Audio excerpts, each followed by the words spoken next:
Amerika Serikat terus menggencarkan serangan ke Houthi Yaman untuk menjaga stabilitas jalur pelayaran di Laut Merah. Namun operasi ini menimbulkan kekhawatiran di kalangan pejabat militer AS akan terkurasnya stok senjata strategis Pentagon. Banyaknya sumber daya militer yang dialihkan ke Timur Tengah dinilai membuka peluang bagi China untuk bergerak lebih leluasa di kawasan Asia Pasifik. Mengapa demikian? Simak selengkapnya dalam video berikut.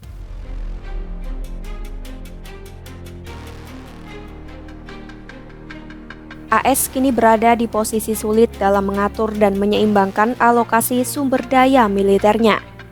Sebab, AS terlibat secara intensif dalam operasi militer melawan Houthi di Yaman, di mana operasi ini telah berlangsung selama lebih dari sebulan.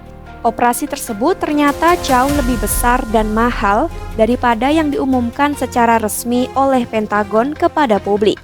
Menurut laporan The New York Times, dalam 3 minggu pertama saja AS telah menghabiskan sekitar 200 juta dolar atau sekitar 3,3 triliun rupiah hanya untuk amunisi. Jika ditambah dengan biaya operasional dan kebutuhan personel, total biaya diyakini telah melampaui 1 miliar dolar AS atau sekitar 16,9 triliun rupiah yang merupakan beban besar bagi anggaran pertahanan. Dalam rangka mendukung operasi di Timur Tengah ini, Pentagon telah mengerahkan aset militer besar. Aset itu termasuk 2 kapal induk, pesawat pengebom siluman B-2, jet tempur tambahan, dan sistem pertahanan udara canggih seperti Patriot dan THAAD. Beberapa aset ini seperti pesawat B-2 bahkan diterbangkan dari pangkalan militer AS dan Inggris di Diego Garcia, sebuah pulau kecil di Samudra Hindia. Kapal induk Carl Vinson yang sebelumnya berada di Pasifik pun ditarik ke Timur Tengah untuk mendukung operasi ini. Meski pengarahan ini begitu besar, para pejabat Pentagon mengakui dalam pengarahan tertutup bahwa serangan ke Houthi belum sepenuhnya berhasil menghancurkan sistem persenjataan mereka. Kondisi ini menimbulkan kekhawatiran serius di kalangan pejabat pertahanan dan Kongres AS. Mereka khawatir dengan cepatnya pengurasan amunisi akibat operasi di Yaman. Hal ini makin diperparah karena persediaan amunisi Angkatan Laut sebenarnya sudah di bawah standar, bahkan sebelum serangan ke Houthi dimulai pada masa awal pemerintahan Joe Biden. Meski begitu, juru bicara Kepala Komando Indo-Pasifik Laksamana Samuel Paparo mencoba meredam kekhawatiran itu dengan menyatakan militer AS tetap memiliki fleksibilitas dalam strategi pencegahan. Ia memastikan prajuritnya tetap menjaga kesiapan serta kemampuan tempur di kawasan Indo-Pasifik. Di samping itu, pernyataan ini tak sepenuhnya meredakan kekhawatiran banyak pihak, terutama karena Asia Pasifik dianggap sebagai wilayah strategis, khususnya dalam konteks ketegangan dengan China yang terus meningkat.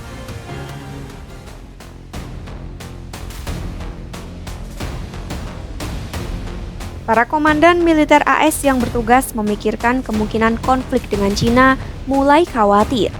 Sebab jumlah amunisi presisi jarak jauh yang digunakan untuk mengebom target Houthi di Yaman sangat besar.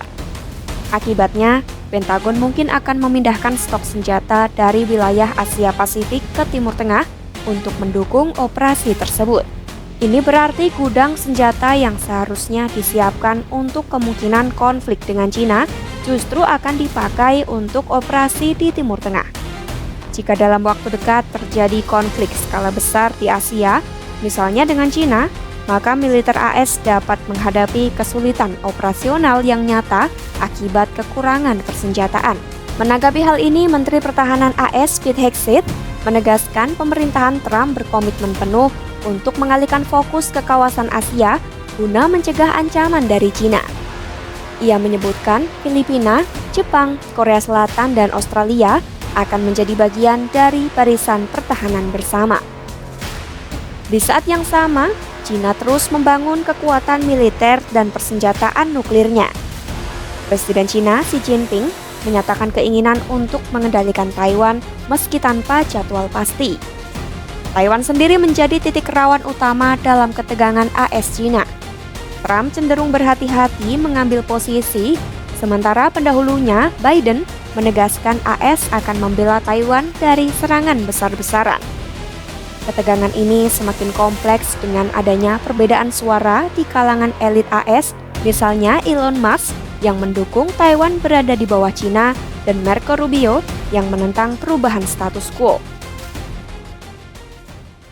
Operasi militer AS melawan Houthi di Yaman telah menimbulkan dilema dan kekhawatiran.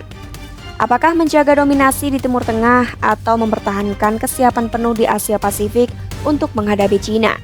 Kedua pilihan sama-sama penting. Namun jika pengurasan sumber daya militer terus terjadi tanpa perencanaan matang, AS bisa kehilangan pijakan strategisnya dalam menghadapi dua lawan sekaligus. Tinggalkan pendapatmu di kolom komentar. Saksikan terus perkembangan isu-isu global hanya di kanal YouTube Kompas.com.